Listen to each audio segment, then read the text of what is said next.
ঠান্ডা পড়ে রে বাড়া, বাপরে ঠান্ডা রে বাড়া, মামনি গা ফাটিয়ে দিচ্ছে ঠান্ডাতে। ঠান্ডা রে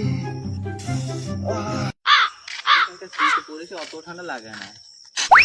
ভাবে তো রিং দা চুদা আছে নিতে পেয়েছে। কেন রে বাড়া, কি করলাম আমি বাড়া? ঠান্ডা লাগছে তো মাং, মানে কি বলবো তোকে? এখন কাকু ঠান্ডা লাগে, তোকে ঠান্ডা লেগে গেল রে। কি এরকম ছেলে বে তুই? এখন তোকে ঠান্ডা লাগছে তোকে? তোদের যখন ঠান্ডা লাগে তখন ঠান্ডা পেয়ে, আর আমাদের যখন ঠান্ডা পেয়ে আমি তখন ঠান্ডা লাগে, বুঝলি তো?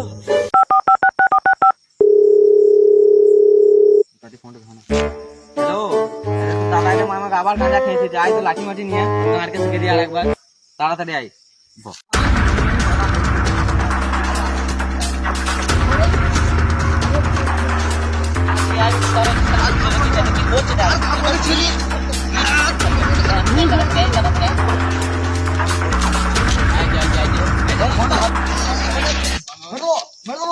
আর কোনোদিন হবে না, আমি গাঁজা খেয়েছি। আবার মারা দেখবি? হ্যাঁ, সুর বাচ্চা বাচ্চা